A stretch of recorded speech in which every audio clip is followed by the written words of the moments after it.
আরো জানাতে রাজধানীর আগারগাঁও থেকে আমাদের সাথে যুক্ত হয়েছেন সহকর্মী রাব্বি হোসেন।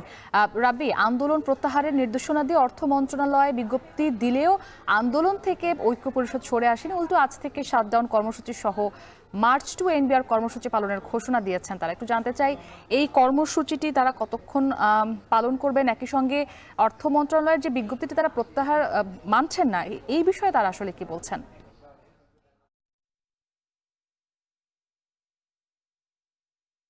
এনবিআর সংস্কার ঐক্য পরিষদের আজকে এক দফা দাবি নিয়ে এনবিআর এর চেয়ারম্যান আব্দুর রহমান খানকে অপসারণের দাবি নিয়ে মার্চ টু এনবিআর কর্মসূচি পালন করছেন।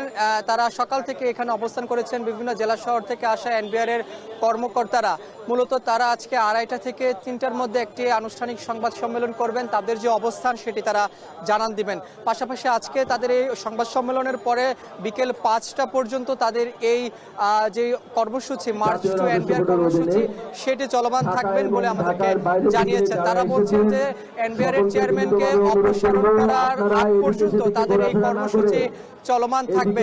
মূলত তারা আরেকটি কথা বলছেন, গত 26 জুন অর্থ মন্ত্রণালয়ের একটি সভা হয়েছে, সেখানে কয়েকটি সিদ্ধান্ত নেওয়া হয়েছে এবং তাদের যে শাটডাউন এবং এই মার্চ টু এনবিআর কর্মসূচি সেটি প্রত্যাহার করা হয়েছে, সেটি বলা হয়েছিল এই অর্থ উপদেষ্টার দপ্তর থেকে। যদিও এই এনবিআর সংস্কার ঐক্য পরিষদের নেতারা বলছেন 26 তারিখের সেই সভায় তাদেরকে আমন্ত্রণ জানানো হয়নি, তাদের কোনো নেতৃবৃন্দ সেখানে উপস্থিত ছিলেন না, যার কারণে তাদের যে এনবিআর এর যে শাটডাউন কর্মসূচি এবং আজকের এই মার্চ টু এনবিআর কর্মসূচি সেটি চলমান রয়েছে এবং তারা সকাল থেকে এখানে অবস্থান নিয়েছেন। তাদের অবস্থানের কারণে এনবিআর এর যে মূল যে ভবনটি রয়েছে আগারগাঁয়ে, সেখানে তাদেরকে প্রথমে ঢুকতে দেওয়া হয়নি। তারপরে তারা এখানে রাস্তায় এবং যে ফুটপাতে রয়েছে সেখানে তারা অবস্থান নেন। বিপুল পরিমাণ আইন শৃঙ্খলা রক্ষাকারী বাহিনীর সদস্যরা এখানে উপস্থিত হন।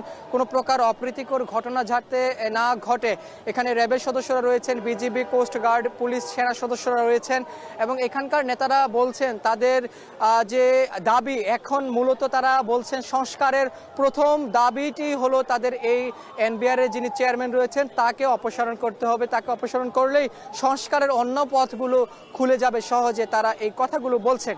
এবং তারা মূলত বলছেন তারা অর্থ মন্ত্রণালয়ের সঙ্গে, অর্থ উপদেষ্টার সঙ্গে বসতে তারা আগ্রহী। এর আগেও তারা কয়েকবার বলেছেন তাদের সঙ্গে বসবেন।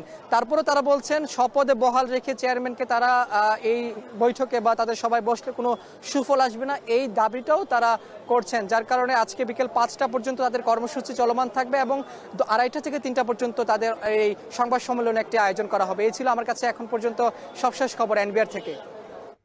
রাব্বি হোসেন আমাদের সাথে যুক্ত ছিলেন রাজধানীর আগারগাঁও এলাকা থেকে। এনবিআর কর্মকর্তাদের আন্দোলনের কারণে